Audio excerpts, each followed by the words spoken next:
and then they had a Swerve in Our Glory celebration.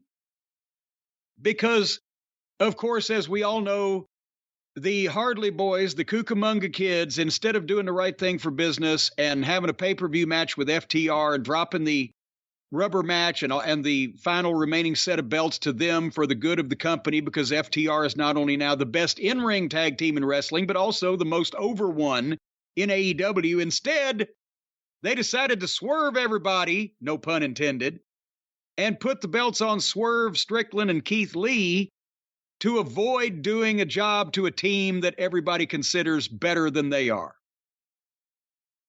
And this celebration also included a cake at ringside. Now, here we go. I'm going to tell you what's wrong with the cake business in a second. So Tony Schiavone's conducting the interview with Swerve and Keith, and they pointed out a guy named Kevin Gates at ringside. I said, will they identify him? And they did. He's a recording artist. Have you ever heard of him? I've heard of him, yes. Is he any good? You would not probably like that. I was wondering what he was doing there, if he was anybody important. So Swerve did a pretty good promo. He's well-spoken, but then ended kind of abruptly, just out of nowhere.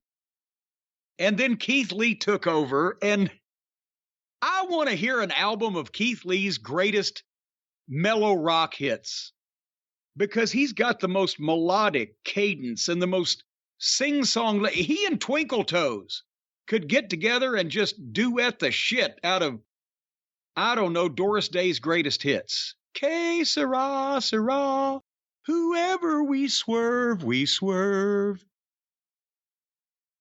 So Keith Lee sang his promo, thanked the fans, and ended on a statement that did he just have a small stroke, or did he say a bunch of words I'm not familiar with quickly all at the same time? What the fuck did he say at the end of that? I don't recall what he said, so I don't remember. Do you remember hearing something that you didn't fucking understand? I actually don't remember that, no. All right. So anyway, then we knew it was going to happen. Here comes Mark Sterling and Tony Nese. So Mark Sterling is the fake comedy lawyer that has no heat whatsoever and is just put out there to be made a buffoon. And Tony Nese is the hottest free agent in wrestling that never wrestles on this program. Ever. And they come out and they basically are there as flunkies. So first of all, he insults the singer, and the singer knocks Tony Nese out with one punch. So the hot free agent wrestler just got knocked out by a fucking recording artist. And since Mark Sterling is the goddamn manager, and there's a cake out there, then Mark wrestling logic from people who just watch YouTube and don't understand requires that cake go in his face, and Swerve hits Sterling in the face with the cake. When you cake somebody that nobody cares about to begin with, then it's just a goddamn Nickelodeon fucking outtake. You fucking idiots. If you fucking put MJF's face in a cake, they would probably remember that years later, and it would be on his highlight reel.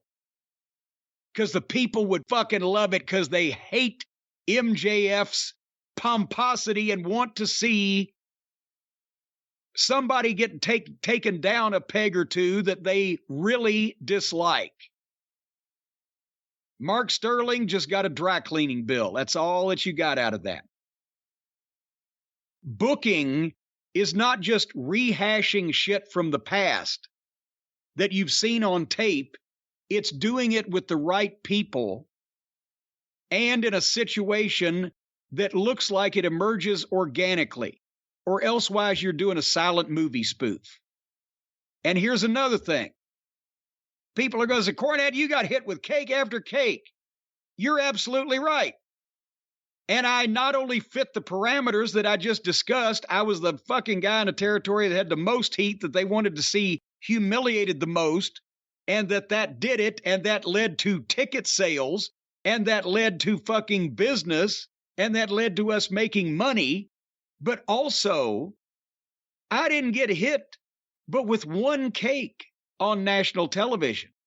Because once you, like the old fucking vaudeville comics, once you got on TV and did your routine, everybody'd seen it. But in vaudeville, you could do it every night for years. I got hit with a cake in Georgia that people in Georgia saw. I got hit with a cake in goddamn in the TBS studio, was on national TV. I got hit with a cake in Shreveport that the Mid-South wrestling fans saw. But that doesn't mean that you can just hit the manager with a cake on TV every so often and it not get old like everything else. You have to remember who's seen it. It's also important to remember you got hit with a cake in 84. It led to the biggest run in the history of the territory. You got hit with a cake in 88. It led to a hot run with the Fantastics, great matches. What did this lead to? What did this build to? Or was it just a throwaway thing? And no, I know what it led to. The commercial. This whole episode, though, between this and Stokely Hathaway, who's a really talented talker, but has zero heat, just got shoved aside by someone. This whole episode was a problem with AEW and managers. You got to see they don't know how to use managers. Where's Tully? Where's Vicky Guerrero? Ring of Honor, and I don't know. There's been a number of managers that have just kind of floated past.